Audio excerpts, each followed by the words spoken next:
咁多年嚟咧，我一直見到好多洗腎嘅腎友，明明都冇做咩粗重嘅嘢，咁成日咧就會出現頭暈啦、成身發軟啦、一啲氣力都冇，甚至咧淨係慢慢行幾步路咧，就會覺得心口悶啦、氣喘啦，甚至會喘得好厲害嘅。如果你有呢種情況咧，千祈唔好當係透析之後嘅正常嘅疲勞，咁絕大多數情況咧，呢度可能係腎性貧血喺度影響緊你。好多腎友唔知道，改善好腎性貧血唔單止係讓體力變好，人會更加精神，更重要嘅係可以大大減輕心臟嘅負擔，穩妥咁保護我哋嘅心血管，幫我哋更好咁延續我哋嘅生命，提升我哋嘅生活質量。想要有效改善我哋腎性貧血，最重要記住呢4個關鍵，簡單又好用。第一，要補充我哋造血嘅核心，即係紅血球生成素。我哋嘅腎臟係分泌紅血球生成素嘅關鍵器官，佢就好似身體造血工廠嘅開工指令咁。但當腎臟受損並且開始透析之後，腎臟就冇辦法再分泌足夠嘅生成素啦，造血工廠直接停工減產，咁貧血自然就會發生啦。所以大家一定要配合醫護嘅吩咐，按時注射足夠份量嘅紅血球生成素。建議大家將血紅素穩定維持喺11以上，呢個數值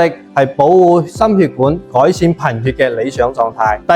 二，補充夠造血原料，就係鐵劑加埋優質營養。有咗開工指令，冇原料都係做唔出血嘅，咁鐵就係我哋造血嘅最核心原料。大多數腎友腸道吸收功能好差，靠口服補鐵嘅效果有限。想要見效快、補充足夠，可以喺醫生嘅建議下進行靜脈注射鐵劑，同時喺日常飲食上都要跟上，多補充葉酸、維生素 B12，仲有優質嘅蛋白質。常見嘅豆類、魚肉、雞蛋、瘦肉都係非常好嘅造血營養，日常合理咁攝入，可以為造血提供充足嘅養分。第三，避開隱形嘅失血陷阱，杜絕慢性失血。好多腎友貧血一直好唔到，問題根本唔係補唔夠，而係血一直喺隱性咁流失。首先係透析過程中嘅損耗，每次透析掹針收尾嘅時候，人工腎同埋管路入邊都會殘留少量嘅血液，單次睇唔係好多，但長期累積落嚟，始終有一定嘅失血量，呢啲係無可避免嘅。除此之外，一啲腎友嘅痔瘡出血、腸道潰瘍出血，都會造成持續性嘅血液流失。腎友一定要多啲留意自身嘅情況，如果發現血紅素突然大幅咁下降或者大便發黑，一定要立刻通知我哋洗腎嘅醫護人員，檢查有冇內出血、管路回血唔徹底嘅問題。第四，做好做足透析療程，控制身體慢性炎症嘅情況。